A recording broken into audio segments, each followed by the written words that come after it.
Okay. Yeah. So y'all that are posting on, y'all coming on now, y'all logging in, y'all setting the tone. You understand that this is special because this brother to the left of me does not do interviews. He's not somebody that you're going to see on the blogs, you're not going to see on the pods, but he's here with us tonight at Hip Hop Closet for conversations. So I'm going to let y'all get right. I'm going to give y'all another 30 seconds and we're going to get really charged up and ready to go. It's lovely. We're going to hop in. Oh yeah, Absolutely. who else is Kenya? What's up, Kenya?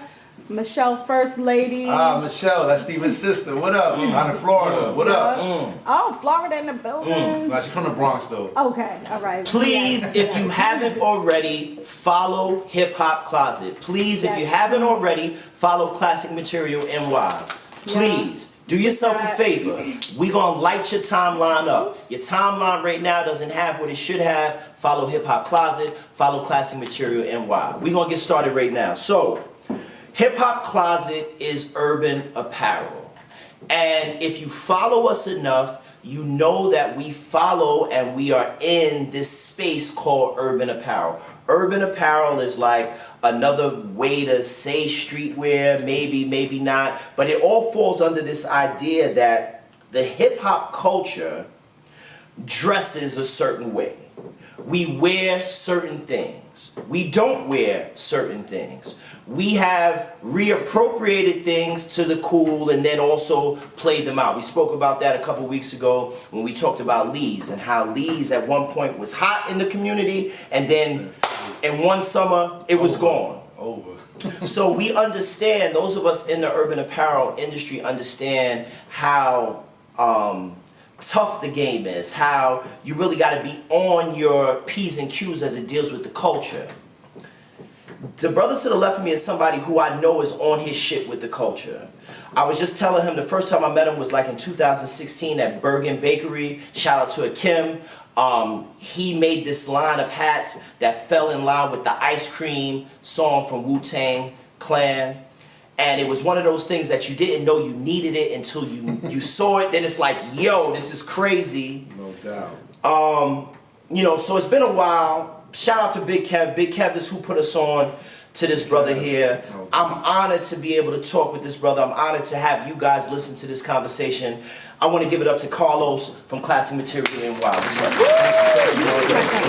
Thank you. My pleasure. Clap it up. Clap it up. By the way, my sister Kaisha, she's ready for the front of the camera. She has her hoodie on. We gonna see her tonight. I'm telling you. So look, I'm appreciative that you came on short notice. I had to. Kai hit me up. I had to come through. Right. And I want to get right down to it. I want to talk about. First, tell them who you are. Tell them who Carlos is. Oh man, Carlos is a complex individual. Nah, I'm just joking. Nah, I'm just Carlos from East New York, Brooklyn. Grew up. I represent New York to the fullest, though. It's not just East New York, so don't get it twisted. Every borough I'm good is my home. Facts. At the beginning, let's start with talking about your first kind of interaction with hip hop, right? So all of us have like that one defining moment where we realize we were part of the hip hop culture. And it could have been like at a house party. It could have been you heard a song at a block party. When's the earliest that you remember being where you said to yourself, "Oh, I'm hip hop"? Like, I got a few of those stories for you. Right. So bear with me. So if you want to go back to Sugar Hill, you know, Rap is the Light. Right. That's what, you know, stormed the nation. So I was in Puerto Rico on vacation, and my brother's girlfriend at the time bought me the vinyl. And I played that shit back and forth, back and forth, back and forth. So Rap is the Light was like the start of it, you could say, for us. Yeah, it was. But then, you know, it just kept growing. It didn't stop at Sugar Hill game. So it just, you know, you come back and you get records, you go to the record store, anything that had Sugar Hill on, I was buying it. Right. Because back then you had to buy records. You had to buy records. There was no real radio shows out yet. Right. So then, what is it? Magic and Marley came out, Red Alert came out. I heard Sucker MCs on the radio, I recorded it. And I remember my dad's car had the boombox in the backseat, just listening to Sucker MCs, like that beat drove me crazy. That's the lunchroom beat, you know. Right. So it's like, oh shit. So that was a good, that reeled me in. Like I was stuck. Because prior to that, I was like Jam On It and all those songs. They were like, eh. Right. I remember my dad's straight Puerto Rican hick from Puerto Rico. So I'm playing Nucleus Jam On in the car, and he's like, Carlo, in Spanish though. Right. Well, what's that wiki bullshit you listening to? And I'm like, Dad, that's some good stuff. That's the shit. Yeah, let it play. I was like popping and shit, you know. Right. And he's like, what is that bull in Spanish? Que esa mierda. And I'm like, oh man. He's like, change that shit. And he's like, it's not gonna last. This is garbage. And I'm like, oh man, Dad, you don't know. You don't know what you're talking about. So fast forward, Run DMC. And Right. then I go to high school in Queens. So that's like Run DMC, LL. Right. Queens was popping. Right. So come from Brooklyn, going to Queens, it was like a change of pace. Because Brooklyn was like the fat boy. It was all, you know, different. Right. Queens was more laid back. Right. They weren't soft, but it was just more laid back. Right. And then when I really fell in love with hip hop was we had a jam in Highland Park. And my man PF Cuttin was DJing. Oh, I know PF Cuttin. He was DJing, there was dudes rapping. This is when Fila was popping. Ooh. So there was dudes that were rapping. I was like, is that Slick Rick? Who is that guy? Right. Because some dude had a Fila suit and he's rapping. And in the middle of his rhyme, he's taking off the jacket. He had another Fila jacket on. And I was like, I love it. I was like, he must be a millionaire. Because, you know, Fila back then was It's money. expensive, right? Yeah, so Right. I'm like, he had 2 jackets. Wow. And the Filas and the visor. Right. So it's like before Grand Puba had it on. You know, like this is like that era. Right. So Right. like 85, 86. Right. So that's what made me like really fall into with the fashion and the hip hop like heavier. See, and I was gonna say that it's funny that you mentioned Highland Park because what I was gonna say is you from East New York. Yeah. And for people who was not scared to go to East New York, the truth about East New York was that it was very diverse. It was. And in terms of the culture, there was every aspect of the culture living in East New York. So there was graffiti artists, there was break dancers, there was the fashion, there was there was the lyricism, all of it, especially around, like I said, my man Dan grew up over there. Yeah, yeah. So especially around Highland Park, That's the mecca. you grew up Yeah. like in it. Yeah. So I got a story to tell too about the graffiti. Right. So with little kids, I'm talking about like 10, 11, 12. A famous graffiti artist lived around the corner from me. And he used to walk by the block and we used to be like, there goes Crime 79, like telling each other. And he would just be walking by, like, even paying attention to us with little kids. He just walking by like, and then you see his pieces going by the J train. The J train was, you know, elevated. Right, elevated, yeah. right. So we're looking like, oh shit, the whole car, Crime 79. And then he walks down the block. We're like, He's a legend. oh shit. This is wild style for real though, for us. So it was like definitely, you know, some hip hop memories there. I just saw Crime the other day and I told him that story and he was like, blew his mind. Yeah. I knew his sister. His sister was my monitor in school. Wow. So I used to be like, oh shit, that's Crime's sister. You know what I mean? Yeah, it was hip hop was embedded in us. Yeah, we grew up in the culture, not of the culture, but in the culture. Yeah, we're part of that sauce. You know what I'm saying? I work on a few different things in life. One of the things I'm working on is this documentary about the Deceps. And one of the things we talk about in that doc is this idea of the value of clothing, right? So we talk about stories about people getting their Jerry G's stolen, getting their Polo Blues stolen. Coming up, Pacific Trail. Helly Hansen, right? That was later on though. Right, that was later on, that was right. Yeah. That was the Jerry T-shirt G's, all that. Jerry G was the shit. Right. Yeah. So speak a minute for a moment about your kind of relationship with fashion in those like coming of age eras, like 14, 15, 16. Like, what was you rocking? Like 14, whatever Slick Rick said in Lottie Dottie, I had a checklist. I was like, you know, Polo Cologne. Right. Argyle socks. Right. Whatever he said, I was like, I need that. I need Bally's. So I was like, drive my mom crazy, like, Mom, I need this. I gotta. So I would like throw some old kicks out. I'm like, I need these new ones. Right. Mom, my sneakers are no good, you know. Right. But thank God my mom always like held me down and was like kept me fresh. Uh-huh. So we go to Queens to the Mall and I was rocking whatever was in style in that era. you was rocking. I was rocking. It was important. Yeah, you had every day was a fashion show. Right. You come out your house, you couldn't look bummy. Right. Or even going to school, they'll crack on you. Right. You couldn't have one pair of kicks only. You couldn't. Nah, hell no. You need a few pairs to like mix it up. So that was a good thing about me going to school in Queens. I would go to Jamaica Avenue shop where they didn't have that stuff in Brooklyn. So I'm not put a Fila ski jacket in Queens. Nobody had it in Brooklyn. Right. So it was like it was good about that. You know. So definitely fashion was always in the mix. So you graduated from Cardozo. Did you go to college? I went for one semester Where'd you in go? Florida, but I was like, I came can't. back home. I came back home. All right, so now Carlos is 19, 20. He's back home. In It's New York. like, what's it, 89, 90? It's 89, 90. 89, Yeah, 90. yeah. What are you doing? I came back. I had a brand new Honda Accord, an 88 Accord, when I was I got it when I was 17. Right. So 89, I still had the Accord. So I'm running around East New York, trying to find myself. My boy worked for Def Jam, so he was like, "Yo, come work with us at Def Jam, be an intern." And I was like, "What the hell's an intern?" And he's like, "Nah, you just gotta work. Come through and you work your way up."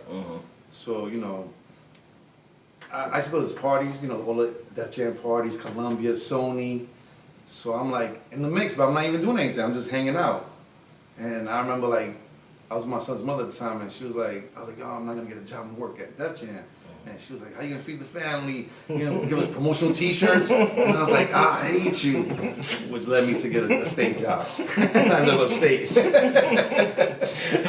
Women will always keep it 100 with you. Yeah, like, yeah, yeah. you can't feed us with promotional T-shirts. Yeah, because that's like when Redman was coming out, like it was like EPMD. Right. I was at like who was it? Prince Marky D from the East, and he was on Columbia. So I was at the club called Sweetwaters. Sweetwaters, yeah.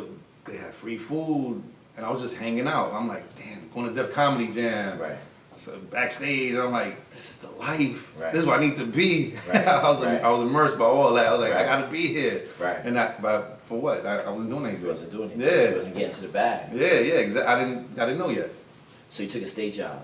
I took a state job. Working where? With juveniles in upstate New York. Wow. Yeah. Okay. Yeah. So Division for Youth it was called. Uh-huh. So I had the Central Park 5 kids, two of them. I had Which two? Yusef Salam and Kevin Richardson. I was with Yusef at Corpus That's my Weekend. man. Yusef is running for city council. Shout to Yusef Salam. That's He's running my for man. city That's my council. man. I love Yusef. Good guy. Yeah, we spoke on the phone over the summer. Yeah, That's good my guy. man. Good guy. Yeah, Kevin Richardson, Capone Noriega. Was that your joint? Yeah, so there's a lot of stories behind Capone Noriega. Right. Yeah. Right. So I was there with them before they were Capone Noriega. Right. Yeah, so there was a boxer named Bracero from Greenpoint, I think, or Sunset. He was in there. He was a little famous. But so I was at the right place at the right time always. Right. Yeah. So you either win or you learn. Yeah. Right. So even though it may not seem like that stop was part of your trajectory to where you at now, but there was a lesson there. What was the lesson? If you could, Yeah, I mean, being at the job with the state. being a division of youth. Well, I feel like being a role model to the kids. That was good at the time. 'Cause I was still a kid myself. I was like 21, 22, 23. So I would go to work like this. Right. And that's why they showed me so much love. Right. Like even to this day, Nori, like we were in Miami I was with Doo-Wop, my lady, and Nori came to meet us for dinner. And it was love. He was like, "Yo, let me tell you about your man, sis." And he kept going on. I'm like, "Are we on drink champs?" I'm like, "What's going on here? What's going on?" I was about to ask you where you was at, Carbone? Yeah, I know. He always at Carbone. Now, so the funny thing, we went to eat dinner somewhere else, and he met up with us. Right. And then we hung out with us all night. Yeah. He was super late, like always, and I'm like, "Babe, we're gonna wait for him." She's like, "No." And she gave me a little attitude, and I was like, "Let's just leave." And then he's like, "I'm on my way. I'll be right there." And Right. he shows up, and we had a good time. Nah, shout to Nori. Yeah, Shout always. to Nori. So you at Division of Youth? Are you like? No, that was like, it was wild because I was 20 years old when I started working there. Uh-huh. So these kids were like 16 to 20, 21. Right. So like it was like I was on the block. It's funny because you was right, because they the same age, basically. They in the same generation. Yeah, like some of them would see me in New York before they got locked up. Like, "Yo, I should see you come by." I'm like, "What?" That's crazy. Yeah. That's Oh, crazy. I know the chick you used to deal with. I'm like, "Damn, fam, like, why you put my card in jail?" But it was cool. 'Cause it was like I was hanging out for 8 hours. Right. So we'd be cracking jokes, I'd be snapping on them. It was a good experience. It was a good experience. Yeah, definitely. Right. And like if you ever read The Alchemist, he talks about in that like every stop on your journey definitely. is a necessary stop. Yeah. So that was a necessary It's stop. true, yeah. You know what I'm saying? Because if you wasn't working for the state, God knows what it is that you would have been doing. You was able to feed your family and take care of your son. Exactly. Right? But were you into fashion at that time? Always. That's what I'm saying. They used to always be like, "Yo," like anytime I see those kids that were there in that era, Right. and they see me in the street and they see me and my lady, like, "Yo, let me tell you, your man always had the polo. They thought it was a low life. Low life, right? Yeah, had low all the time. So they're Right. like, yo, your man was the coolest staff. He'd bring his albums in, the mixtapes. We used to listen to them. Right. Was, Oh, you was the cool staff guy. Yeah. They didn't do nothing. You know, Upstate where? Where was this? in Wingdale. So yeah, it's like by Poughkeepsie and all that. Yeah. By Greenhaven. Okay. Oh, Yeah. by Greenhaven. Yeah, Okay. not that far from Greenhaven. Okay. So you in '97, I read that's when you Yeah. opened a store in In Poughkeepsie. Poughkeepsie, yeah. Tell me about that's how it all went down. So Right. I'm going to Poughkeepsie to get a haircut real quick. I was going out to the city to go to the party, so I need a quick haircut. So Poughkeepsie was like the only like black neighborhood. Yeah.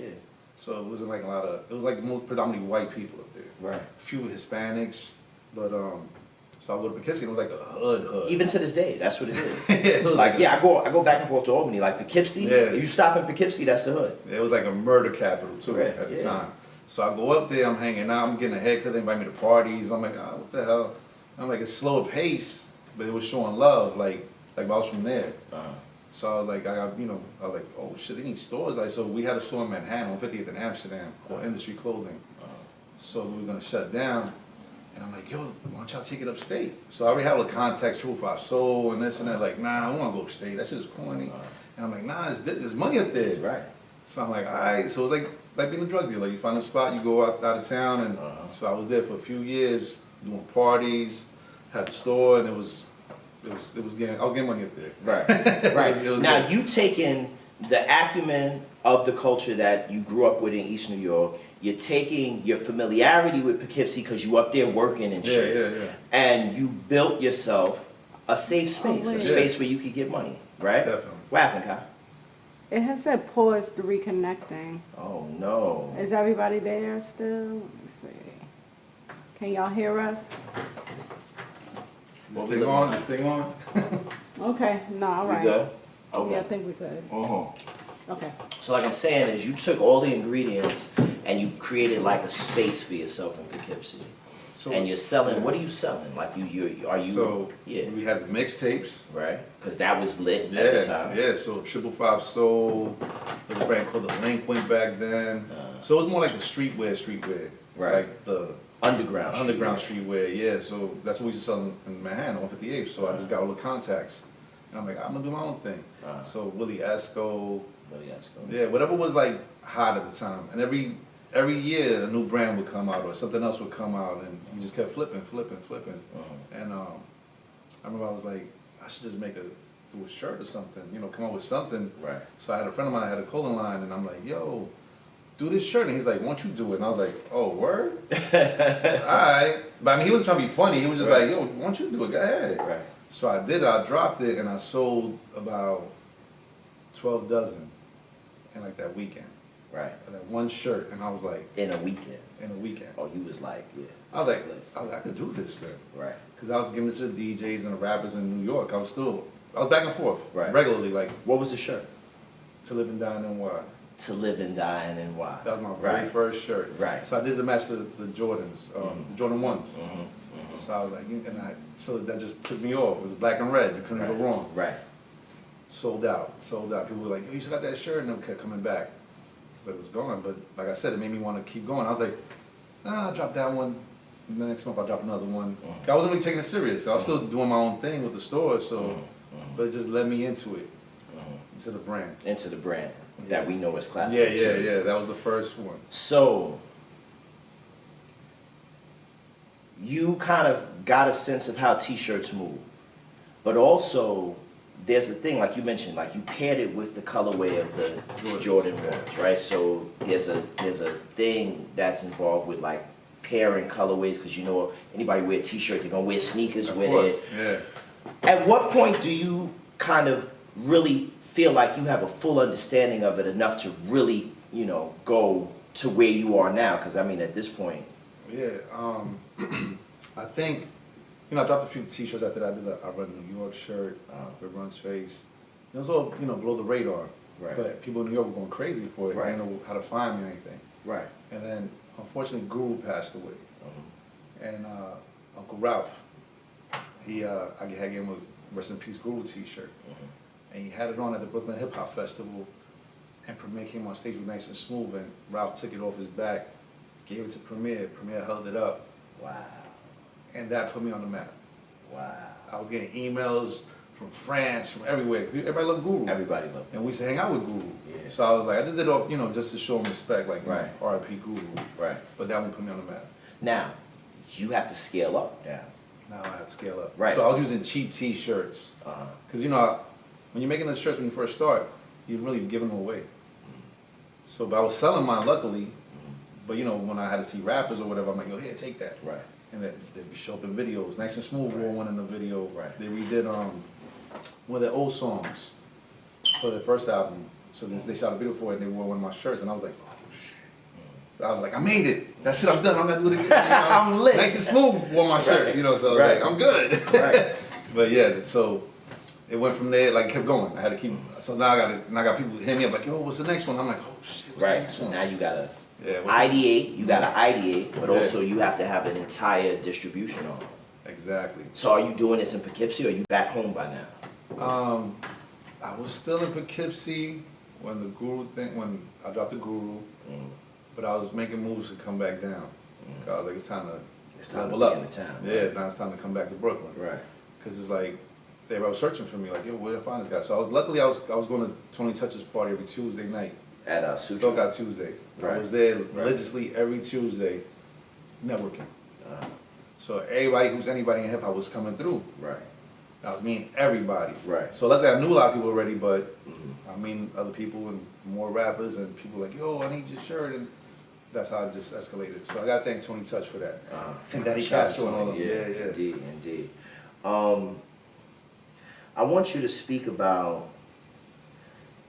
So I want you to talk about where you're at currently, because I want people to really understand the impact that Classic Material NY has, right? And I know it from a consumer standpoint. Really, at this point, Classic Material is one of the leaders in this. I want to call it urban apparel, but it's sort of like you guys have a penchant of making the t-shirt with the slogan, with the saying that people need, right? So like there's a thing that happens, and there was like a internet company that was doing this, Serve Fresh, I think they were called, where for a minute Serve Fresh was living on IG with anything that would happen, they would make a t-shirt and a hoodie for it. Okay. But they were kind of like trying to catch the wave, but Like trendy in a way? yeah, but you created this whole thing where you kind of, I don't want to put out there that you created, because somebody say, oh, I created it. But what I'm saying is, Classic Material has a penchant for making t-shirts and hats that we need in the culture.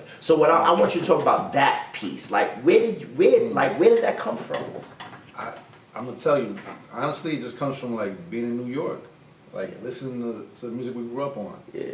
So walking down the block, like I could be home with my lady watching TV, and I'm like, that's a shirt. I see something, I hear something, and I'm like, that's it, that's a shirt. Or like now that I'm DJ, I'm listening to music, I'm like, oh shit, that's a shirt right there, that quote, that verse. Right. And but it's just like I feel a lot of people are doing it, but they're not doing it right. Right. So, but I thank them for that, because Right. it makes my shit harder. Right. Facts. Facts. Now you in a space, Fresh Aesthetics. We used to be a Fresh Aesthetic, yeah. That's going now. That's gone. They've been shut okay. down. Okay. But, well, now I'm just online. Straight online. Straight online. Okay. Yeah, yeah. Okay. And what in a sense of, in terms of a week, like how many people reach out to you now for shirts? Like in terms of orders, you ain't got to give us your actual numbers, for but sure. like give me in a sense of. Because now I drop sporadically. I always drop sporadically, but it's like whenever I drop, that's when I get hit up a lot. And like your favorite rappers will hit me up, your favorite DJs. Yo, I need that piece. And I'm like, I got you. You know, depending who who it is. Right. Hit the line, hit the website. Right. Hit the website. We may have it in stock. Support your people. Right. So you mentioned in the 90s being at these parties and whatnot, but not really getting to the bag.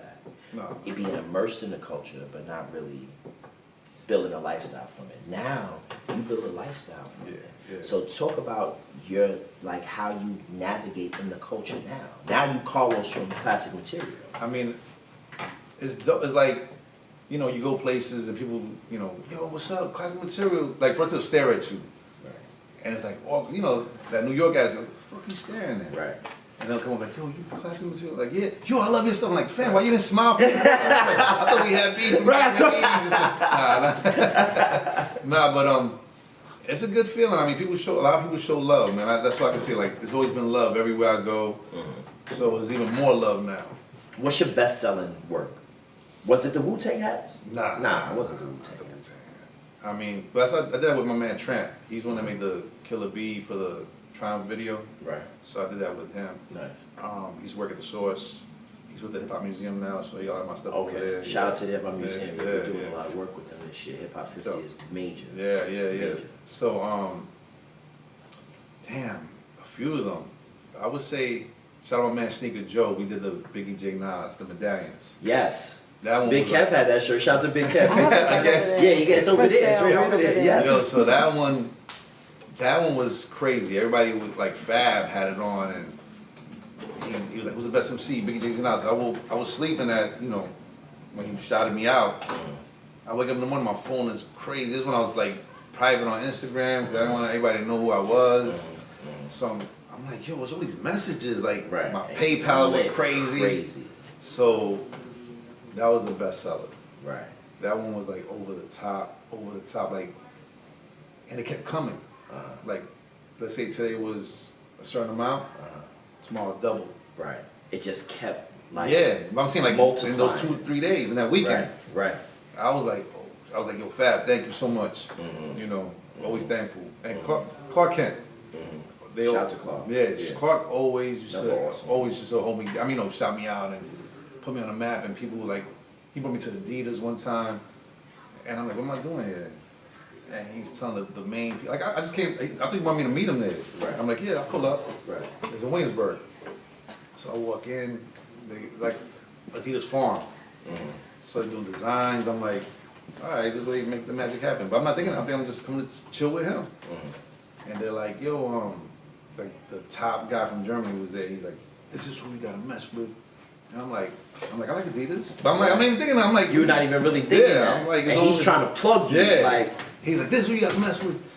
Do some designs. I'm like, yeah, I like the top 10. I like, you know. I'm like, he's like, no, for the clothes. I'm like, what? Like, he didn't even prep me for that. Like, I was, I'm in there like blindfolded. I'm like, oh, Clark, you're killing me. That's crazy. So they were like, all right. So they said, come back in on Monday. Let's say we got a meeting going on.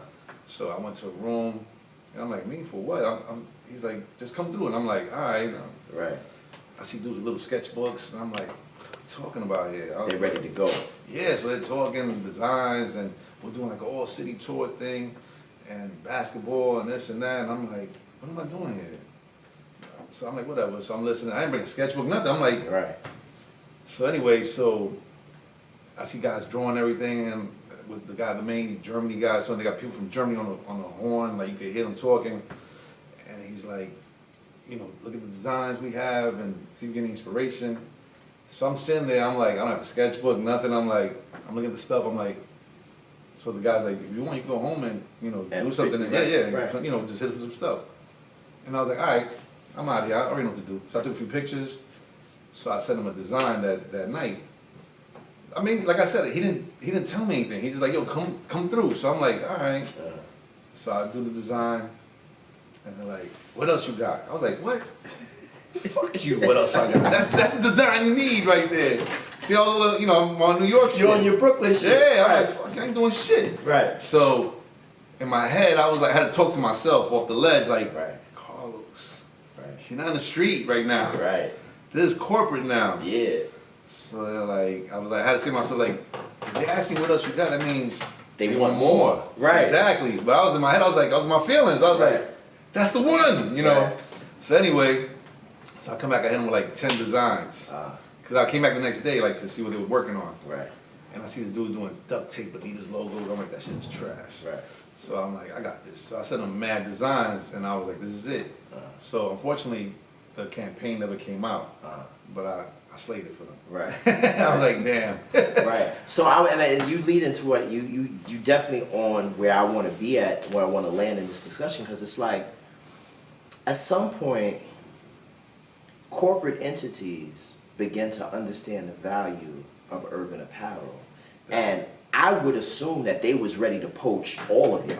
Yeah, You know what I'm saying? And so this is an example of that. Like they were ready to poach. Like they was like, yo, what does Carlos do with this? Yeah. And you sitting there like ambivalent, like you don't even know you posted, but they want your input. They want it, right? yeah. So have you had other instances like that? Like have you had corporate collaborations? Like do you have that with that sense of the bigger framework of capitalism is looking to kind of capitalize on the work that you're doing? That's the thing. Like I really don't like to deal with them. They don't understand it. Right. They're trying to rape us. Right. Right. So I'm like, nah, I'm good. So like let's say hip hop classes, like, yo, let's do a collab for an event. I work with you. So like shout out Spinner.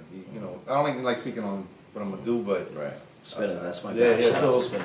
a lot of people come to me that are like below the radar, like, you know, like they're known, like celebrities, and I'm like, I'll do it, but like let's say the Adidas thing just caught me off guard.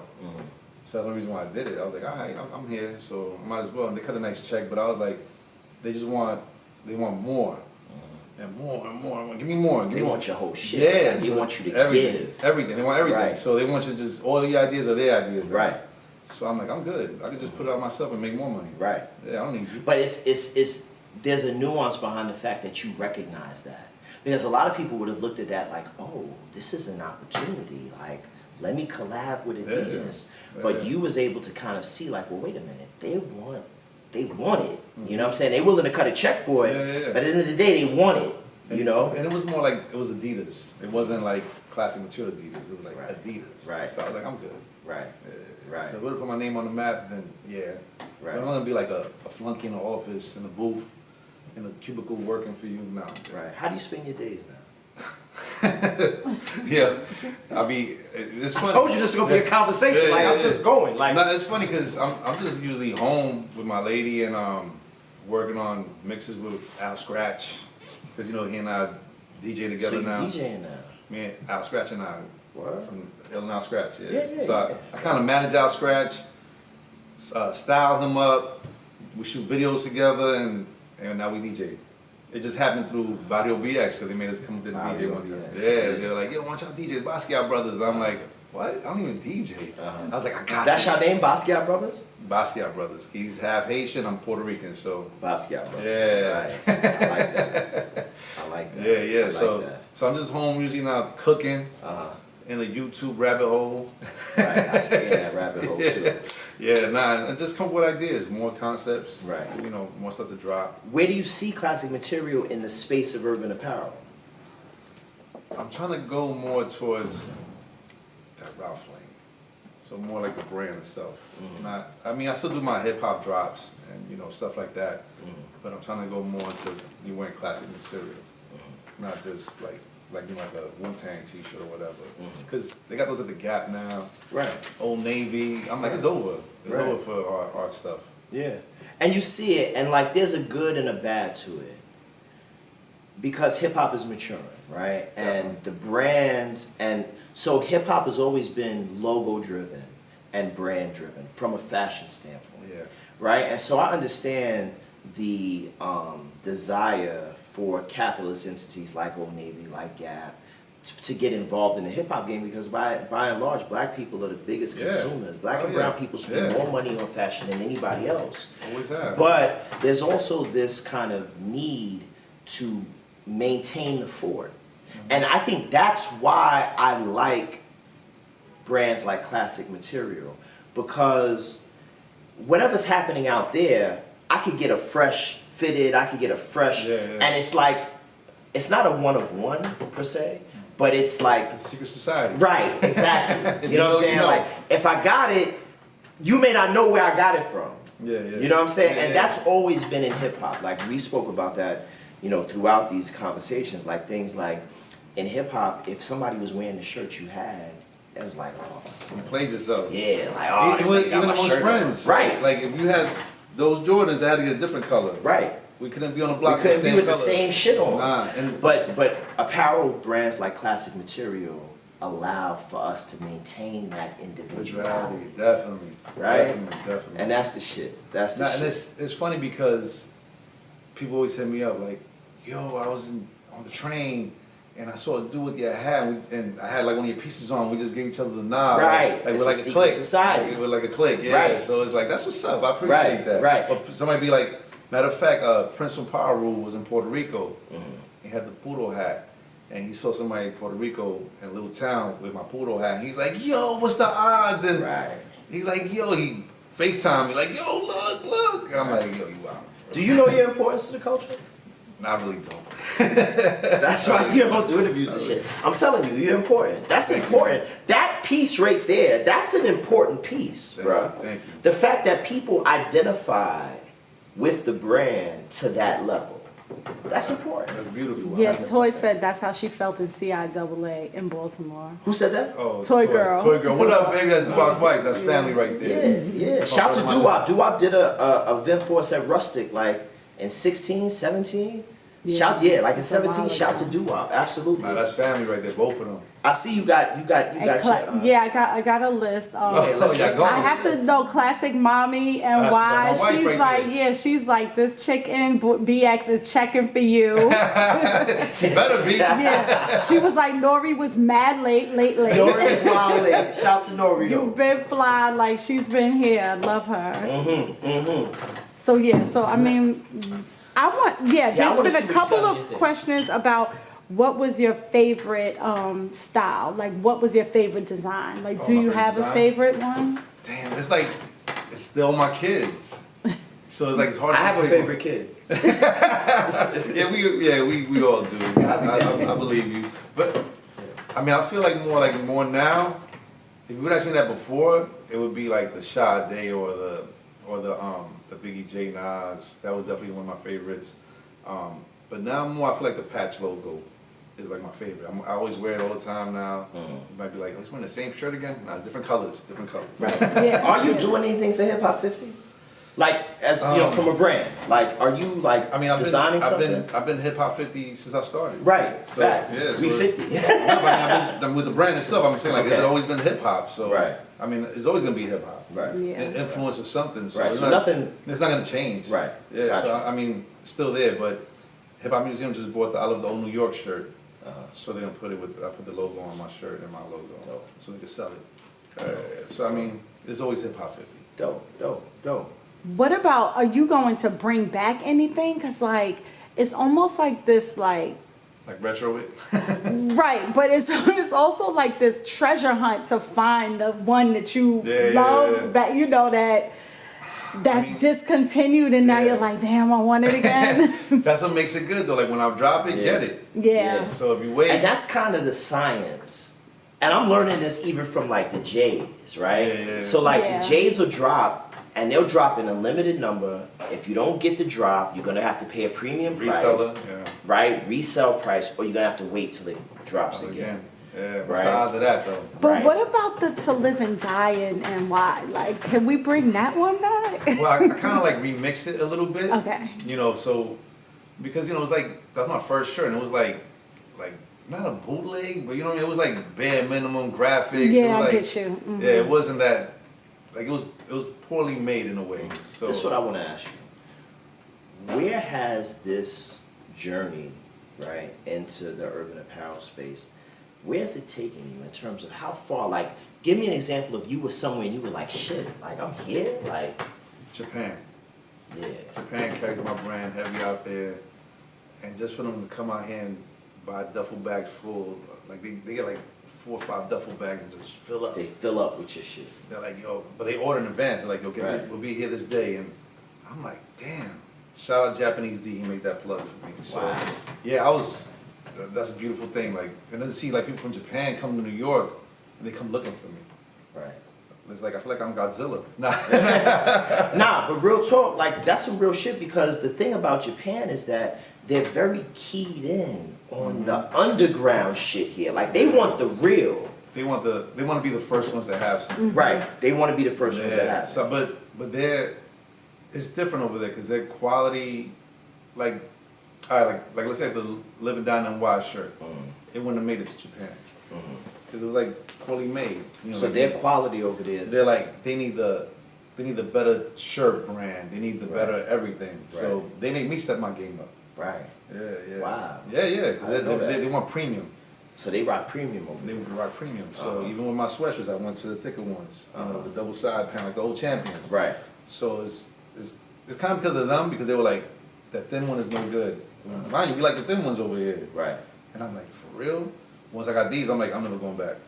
The price went up, but it's worth it. Do you think you're a master in this game yet? It's hard to say because you could always learn. You could. There's always a learning. But could you teach a class in it? I mean, I believe so. I think about that when it comes to Kaisha because they've been in the game 25 years. Forever. Right? Yeah. Like, they're masters at this. Yeah. They can teach a class on this line. Internet. Right. Yeah, definitely. I mean, I say about Hip Hop Closet way back when I had my store, and I'm like, what is this Hip Hop Closet thing? Yeah, man. Yo, it's just like it's very inspirational, right? Because you haven't worked. When last time you worked a real job? 98, the prison The system. prison system, Yeah, right? 98. So I tell young people all the time, you're either gonna trade time for money, or you're gonna trade skill set for money. Yeah. And you rather trade skill set for money. Because time for money looks like $18 an hour. You know, back then was like $7 an hour. $6, Right. yeah. But skill set for money looks like the highest bidder gets your work. Definitely. And supply and demand. And you can create an entire lifestyle around building a skill set. You know what I'm saying? And so I just, I know you don't do a lot of interviews, right? But I think that you have something that's a jewel to young people because the fact of the matter is, young people now, they don't want to work. No, not at all. They all are looking for instant. They want to go viral. They want to have that TikTok, that YouTube, that IG that gets 100,000 likes that catapults them into getting residual income. But the fact of the matter is, being an entrepreneur is not like that. Not at all. It's rainy days. There's days you're like, yo, when's the next amount of money gonna come through? Right. Even to this day, it's not every day is like a sunny day, but it's like I've been fortunate that I've been good. Right. All my life, but I've been put in the right places at the right time, and there was no internet. I mean, there was no social media back then, so it was like word of mouth. Even I like it like that better though. Right. I don't need you to know me on Instagram. Right. But your Instagram is popping now. I mean, it's all right. It's all right, but it's thanks to everyone that I know, like you, Right. Keisha, Jibo, Right. they all show love. And it was like let's say Jibo, we did a party at Camaradas. Well, he had a party at Camaradas. He used to have the Camaradas thing every Wednesday. Yeah, every Wednesday, Yeah, and it was like that's why I went to meet him, and I was like, yo, I'm a fan. This is the mixtapes, and he's like, dope. We got a brotherhood from there, and then we did a party together there, and it was like rammed. My people came and like swarmed it. So it's like little stepping stones. So you got to go through steps. So it was that step, then meeting other people and partnering with them. Like even now with Doo-Wop, like I'm always looking out for my friends. Like if I can eat, I want them to eat. Right. Yeah. So looking forward into the future, what's the future of the brand? What's your future look like? My future, I love New York, but New York ain't New York anymore. So I don't know. Like we're talking about going out of town with it, move somewhere else. But New York is home base. Right. But I just want to get bigger with the brand. Like more, like before it was more like me selling it. If like other stores hit me up now, and I'm like, yeah, all right, we can sell it. So before I used to like it just me. Right. Now I guess broader, more networking with other stores and carry the brand. Yeah, you know what I feel? I feel like you're a real New York dude. Because that's the shit. Like New Yorkers that came up, when we came up under this idea that we're going to do for self. Yeah. Right? And I don't give a fuck. I'm going to get it. Right? And you seem to have adopted that to the umpteenth power. Like, yo, I'm going to get it, and I don't really give a fuck about anything going on around me because I'm going to get it. Yeah. You know what I'm saying? Definitely. You have to have a certain mind state for this. Right. This isn't for anybody. I've seen a lot of brands come and go throughout the years. Even when I had my store, I've seen brands come that were hidden and gone today. So, yeah, and there was brands that were like staples. Like you saw rappers wearing it, and they're gone. So I've just been blessed that I stay consistent. The rap community love you. Oh, They love me. They love you. They Classic love me. material, the rap community loves you. The new and the old. And right, yeah. Yeah, right, so the new and that's unfortunate because the new don't really like the old, right. and the new shows me love. But do you see the power in that, the intergenerational piece? Because you're right. You're one of the few brands that the new and the old both fuck with. I guess I give them that feeling, that real New York feeling. So, like, let's say the dudes that I'm giving it like Rome Streets. He's a new guy. He's like hot right now. Conway. They're not even from Conway's not even from New York. They're from Buffalo. West Side Gun. Right. I met them dudes through A King. And it was like love, like we knew each other. And I'm like, you sure you're not from New York City? Like, nah, I'm from Buffalo. I'm like, come here, man. I fuck with you. Right. You know, and I just, it was love there. So they showed me love, and then their fans came to me. And it was crazy because it was the same vibe. Like, I would go to Clark Kent's house, and I'm like, Clark, listen to this dude, West Side Gun and Conway. And he's like, yo, this is what we need right now. Yeah, yo, those dudes is fierce, though. Yeah, Benny, I did the Benny Butcher Benny, logo. yo. I did his logo.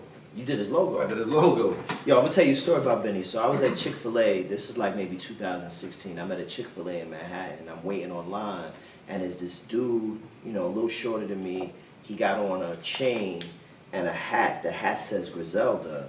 And people in the Chick-fil-A know who this guy is. And I don't know who he is, right? We're at that age right now. Right. Like, cause you know what I'm saying? Like, I'm 47 at the time. I may have been like 41, 42. And I see this guy, and I'm like, yo, he gotta be somebody in hip hop, but I don't know this cat. Like, he's one person in front of me, right? So I'm tempted to talk to him, but I'm with my wife at the time, and she like, chill out, right? Relax. Relax, right? So I don't say nothing to him, but what I did was I went to the internet. I went to Facebook and I said, yo, I was in Chick-fil-A with somebody. He had a Griselda hat on, whatever. I didn't know who he is. Who is he?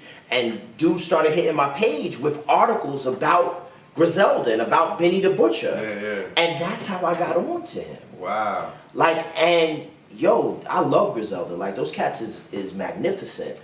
You know what I'm saying? But it's one of those things where if you don't stay on top of the pulse of the culture, in a couple of years, you can kind of miss it. Yeah, you missed it. Because I missed it. I didn't notice who this cat was. Dudes was coming up, taking selfies, getting autographs. Before that, let me tell you. So this is before the jewelry, before everything. I knew them before all that. Right. Like I said, A King knows like I love hip hop, but I love a certain style of hip hop. Right. I love that dirty, rob you, sell drugs, right. money. Right. I love that hip hop. Coke rap. Yeah. Well, I mean, I can't hear that all day, but I'm saying I like to hear like I want to get hype. Right. So anyway, so A King, he was like, yo, you gotta hear West Side Gun. I said, I'm good. I don't want to hear nobody from LA, you know, gang shit is all red. I'm good. I don't want to hear that. I don't understand that. Right.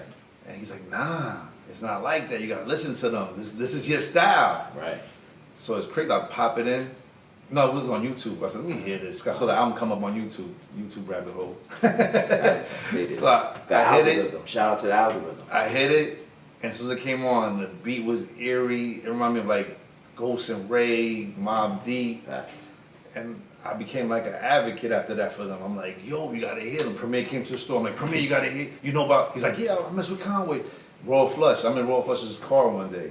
I'm like, yo, tune into these dudes. They're the future. And he's like, oh shit. Right. Like he brought it to me and my wife the other day. He was like, yo, you put me on to West Side and Conway and this and that. I'm like, yeah, that's true. Yeah. So, like you were saying, like, you gotta have your ear to the streets. Yeah. And the streets always gonna be there. Yeah. They never change. Yeah, but the thing we don't realize is that the streets have a fomented unity that we don't even recognize. Yeah. Like, we are unified in that. Like, if you tell a real street dude, yo, Conway is lit, you need to listen, he gonna give it the benefit of the doubt. But he gonna see things in it that you saw in it. But it's like us back in the days. Like, we went out of town, let's say, and I saw you, and you got fresh, you know, like if your gear, whatever. I'm like, I'll give you the head nod. Like, I wouldn't be like, oh, fuck him. I'll be like, he gets busy. I respect his style. Right. So it's like that. Like, we were like a secret society again. Like, that's how it was back in our era. Right. So you knew the bum dudes, you knew the stick up kids. You could see them and you'd be like, I'm gonna stay away from that one. Right. If dudes don't get money, that's why I used to be like gravitate towards. Right. So that's how it is now even. Facts. And we still have that same kind of camaraderie. That's Yeah. what I'm saying. Even at 50, like we both on Yeah, different yeah, sides of 50, yeah, but we yeah. both there, right? You're almost there. I'm almost there, You're on the right? fourth floor still. But you know what I'm saying? Even now, and that's the beauty of Hip Hop 50 is like this culture has really defined how we interface with society. Yeah. Right? Like I just told you, I came to the wine store, I'm rhyming dirt off your shoulder, Yeah. and a white dude finishes the rhyme. Yeah. It's crazy. Hip hop has really dictated how we interface, and classic material is part of that. Like your brand is part of how we interface. If I'm rocking a classic material fitted, or if I'm rocking a classic material hoodie or sweater, and I'm in the hip hop space, someone is going to recognize that, and they're going to give me the head nod, like, okay, Yeah. It's true. Okay. It's true. Even when I go to shows, like like the newest shows, Yeah. and I'm in the back chilling. Like I like to be on stage. I'm chilling. I came to see the show. I see dudes with classic material. They're like, yo, and I'm like, the new dude, like the younger kids, I'm like, yeah, what's up? Yo, I love your stuff. I'm like, thank you, fam. That's love. I mean, you can't get mad at that. You can't get mad at that. Yeah, no, I appreciate all that.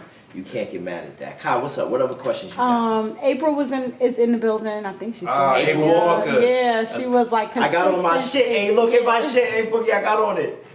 You know what I mean? She's like consistency. Classic Mommy asked, you found your path, but is there anything that you would have done differently? Ooh, good question. Classic Mom. What I would have done differently, I wouldn't take any shortcuts. I would have done the shortcuts and went straight to the official stuff. Right. Yeah. Right. But you know, you gotta work what you got. The money's low. Right. You gotta go to 28th Street, 27th Street, get them cheap tees. And my friend was like, why you bring me this garbage print on? I'm like, that's all I can get. Right. Yeah. $26 a dozen tees. Right. Now, like 5 tees is $26.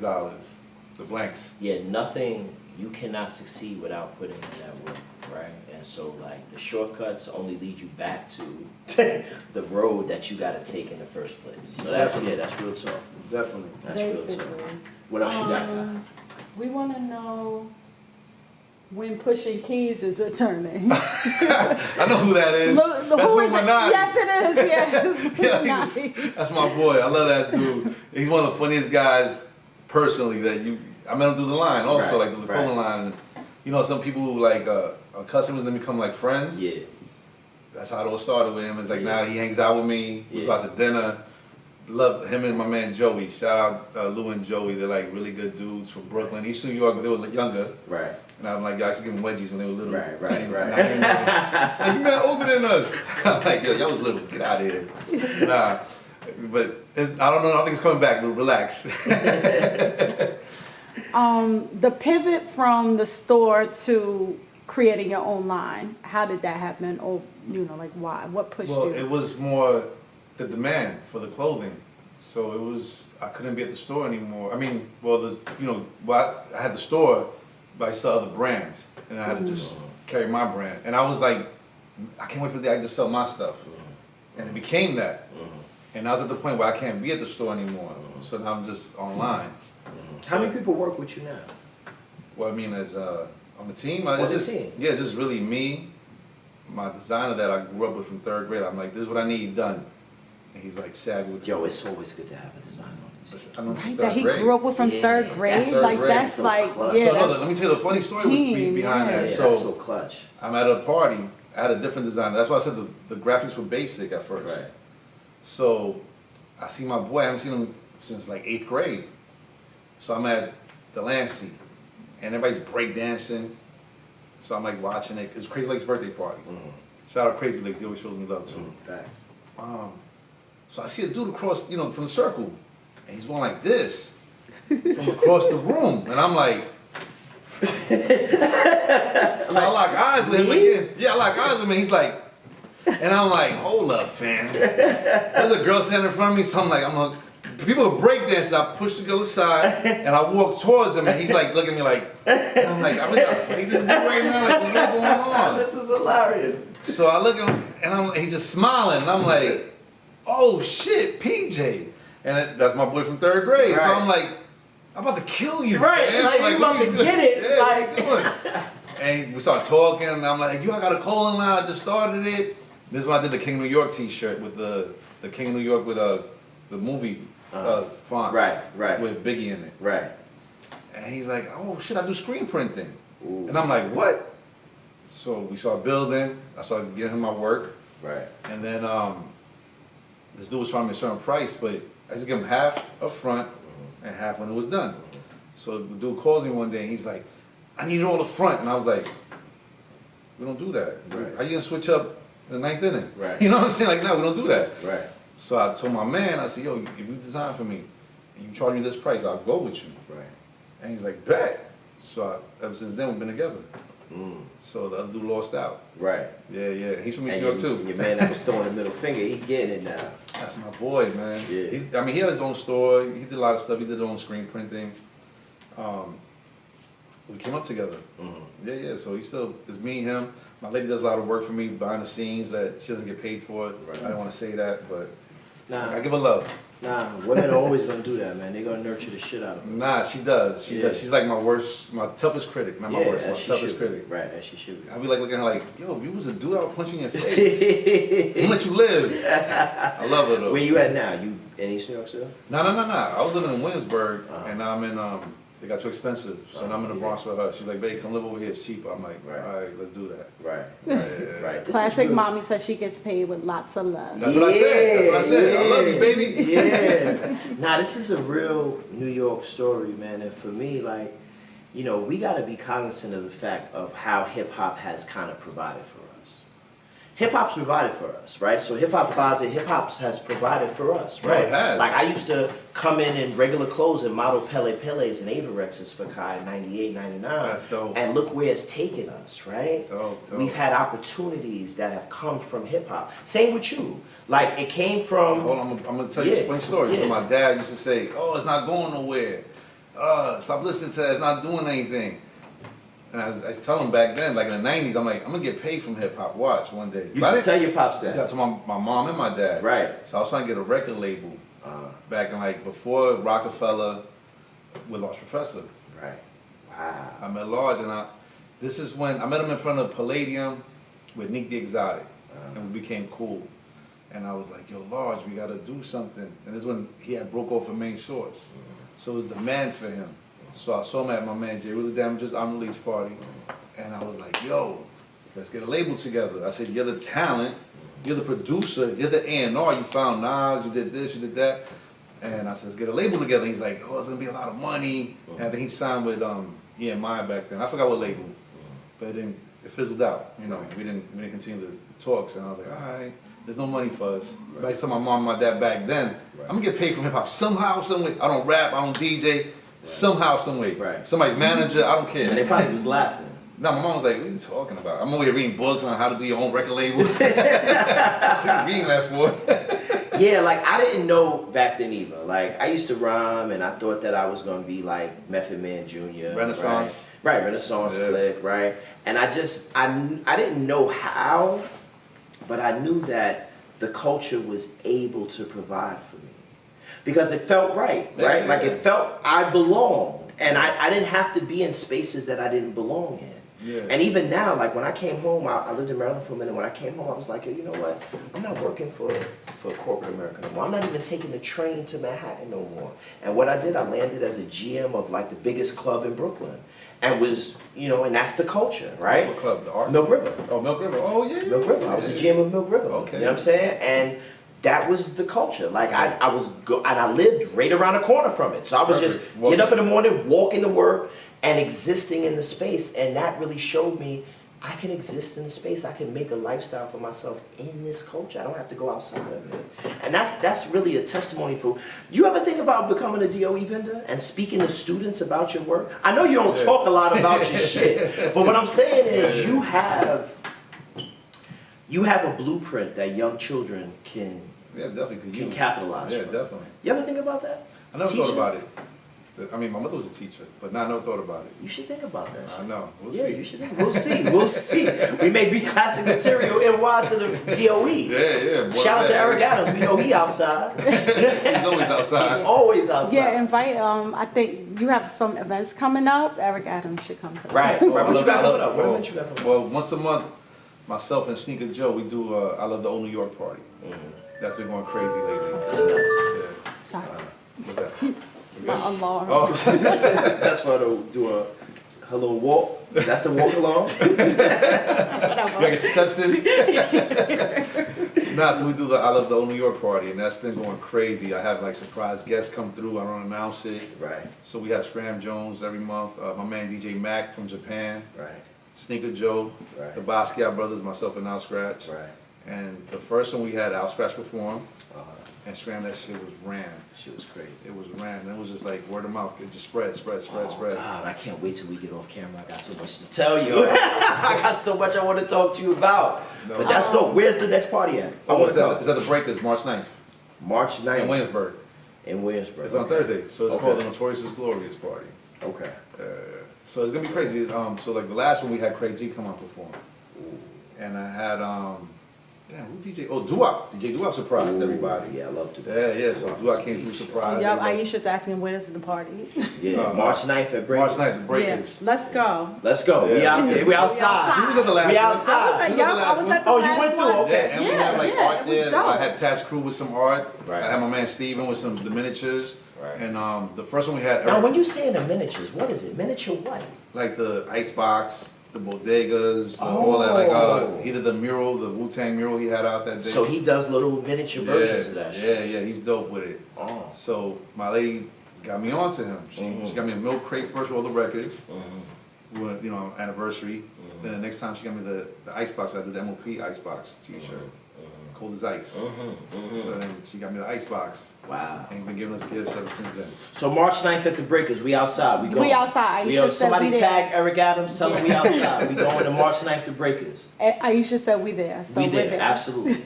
Yo, Carlos, it's been amazing, bro. Nah, Like, thank you for having me. You know what I'm saying? Like, I didn't know a lot of this, obviously. You know what I'm saying? You didn't even touch nothing yet. Right. It's deep. It gets It's- deeper than it's rap. deeper It's than rap. We got to bring you back. We got to bring you back. But I just want to Part thank 2, you. yeah. I want to thank you for leading an apparel brand that has kind of defined us as mature hip hop, right? Definitely. Like, when we were rocking hoodies, like I rock your shit at work. Like, Thank people you. rock your shit Yeah, in yeah. corporate spaces. No, definitely. Thank you. Right? So I appreciate that. I want you to continue to do great things. I want you to continue to give us that fire, right? And to make Classic Material NY as big as it could possibly be, bro, because that's what it deserves. Thank you. You know what I'm Thank saying? you for having me. Nah, I appreciate you. appreciate Nah, that. we got anything else? Alright. What we got? Yeah, no, just lots of flames, 100 word. Keep this convo going. So much to dive into. Well, there's a lot we didn't even touch. Yeah, a lot of inspiring. Yeah, Yeah. great Dope. interview. Thank you. Now this is dope, man. This is dope, man. And we're gonna Big touch up it. Lowe's, I'm a friend and a We fan. may have to get Carlos back for part 2. Yeah. Yeah, we may have to get Carlos back for part 2. I'm feeling like that too. And a continuation. You gonna come to the front so people can see you, cause you always like Yeah, show 'em some love. Show 'em some love. They gotta see who you are. I'm gonna be like Russell Simmons. Oh. Thank you for showing up. God bless. Good night. God bless. God bless. Good night. It's a wrap. We'll see you next week.